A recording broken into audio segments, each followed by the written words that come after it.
There's a certain moment that some people recognize almost immediately. You leave a social gathering, close the door behind you, and suddenly everything becomes quiet again. The room is still, your shoulders relax without you even noticing. The tension you didn't realize you were carrying slowly dissolves. And the first thing you feel is not loneliness, it's relief. For some people, this moment feels strangely familiar. The quiet feels comfortable in a way that's difficult to explain to others. Being alone doesn't feel empty, it feels clear, almost like your mind can finally breathe again. But this is often misunderstood. People tend to interpret this preference in simple ways. They might assume someone who enjoys being alone is antisocial, or shy, or distant. Sometimes the assumption is even harsher, as if choosing solitude means something must be wrong.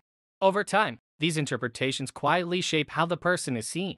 They become the quiet one, the introvert, the person who prefers their own company. And while those labels can sometimes be accurate, they rarely explain the deeper experience behind them. Because for many people, the desire to be alone isn't about rejecting the world. It's about how their nervous system experiences it. There's actually a growing body of psychological research suggesting that people differ significantly in how their brains process social stimulation. Some individuals feel energized by constant interaction. Their nervous systems respond positively to activity, conversation, and shared experiences. Others experience those same environments very differently.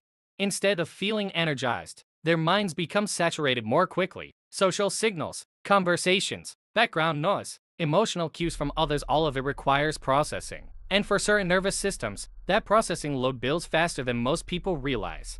Over time, solitude becomes something important, not as an escape, but as a form of recovery.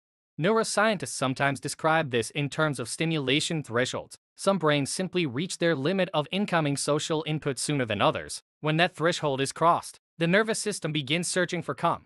And one of the most reliable sources of calm is quiet space. But there's another layer that rarely gets discussed.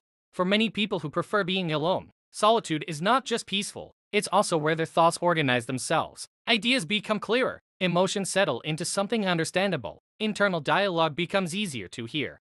In a way, solitude becomes a kind of mental workspace. Without interruption, the mind has room to sort through experiences, memories, and questions that would otherwise remain scattered. This doesn't mean these individuals dislike people.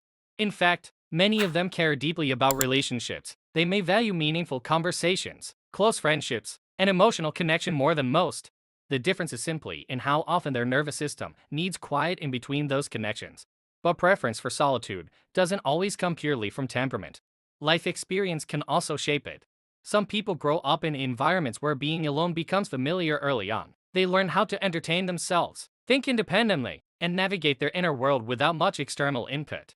Others discover solitude later in life, after periods where social environments felt overwhelming, after experiences where being around others required constant emotional effort, after realizing that quiet space helped them reset in ways nothing else did. Over time, the brain remembers this. It begins associating solitude with stability, not as a rejection of others, but as a reliable place to return to when the world becomes loud. This is where a subtle misunderstanding often appears. From the outside, someone who spends a lot of time alone can appear detached, but internally, something very different may be happening. Many people who prefer solitude have rich inner lives. Their thoughts are active, reflective, sometimes even crowded with ideas and observations. Solitude doesn't create emptiness for them. It creates space. And there's another paradox hidden inside this pattern.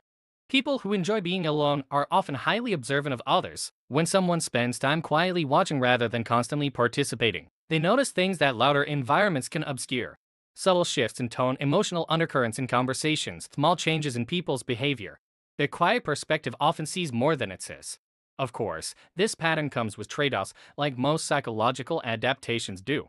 A person who feels comfortable alone may sometimes struggle with environments that demand constant social engagement. Group dynamics can feel exhausting when there is little room to step away and reset. This doesn't mean those environments are wrong. It simply means different nervous systems regulate themselves differently. For some people, energy comes from interaction. For others, energy returns through quiet. Neither pattern is inherently healthier or more correct. They are simply different ways the mind maintains balance. Understanding this difference can change the way solitude is interpreted. And once someone begins noticing those patterns, they often start recognizing others they never saw before.